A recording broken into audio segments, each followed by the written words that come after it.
Garlic creamy chicken try பண்ணலாமா?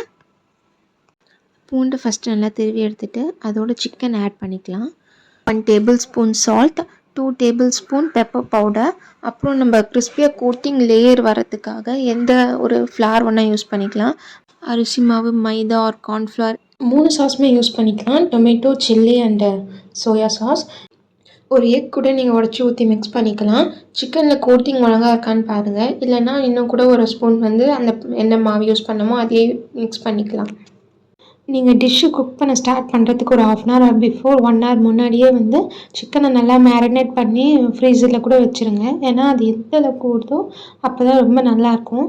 நான் வீடியோக்காக ஹைட் பண்ணுறேன்னு நினைக்காதீங்க. பட் சீரியஸாக நான் அன்எக்ஸ்பெக்டடாக தான் இது செய்யலான்னு ட்ரை பண்ணேன். பட் டேஸ்ட்டு ரொம்ப செம்மையாக இருந்துச்சு. டிஷ்ஷோட மெயின் இன்க்ரீடியண்ட்டே பூண்டு தான். நீங்கள் எந்த அளவுக்கு பூண்டு யூஸ் பண்ணுறீங்களோ அந்தளவுக்கு டேஸ்ட் கொடுக்கும்.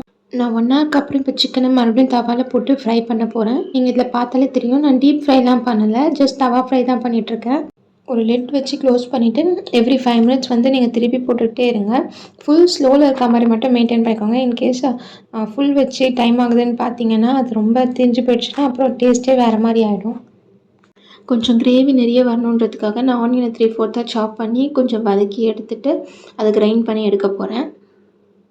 சைடில் நம்ம சிக்கனை வச்சுருந்தோம்ல அதையும் நம்ம திருப்பி போட்டுக்கலாம். இதில் பார்க்கும்போது தெரியுதா, நான் உங்களுக்கு அதனால தான் க்ளோஸ்அப்பில் காட்டுறேன்.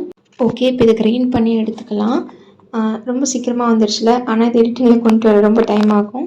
ஓகே, இப்போ சைடில் சிக்கனும் நம்மளுக்கு நல்லா ரெடி ஆகிடுச்சு. பாருங்கள் எவ்வளோ கோல்டன் ப்ரௌனாக இருக்குது.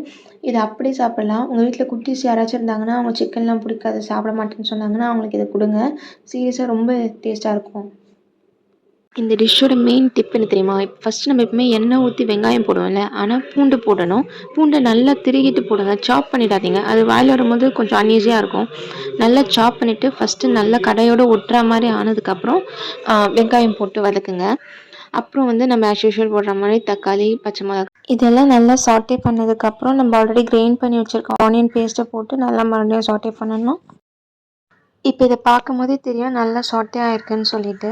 அது எந்த அளவுக்கு கடாயில் ஒட்டாமல் ஒரு அல்வா கன்சிஸ்டன்சி சொல்லுவாங்கள்ல, பட் இந்த வெங்காயத்தில் அல்வான்னு சொல்ல முடியாது, பட் அந்தளவுக்கு இருக்குது பாருங்கள்.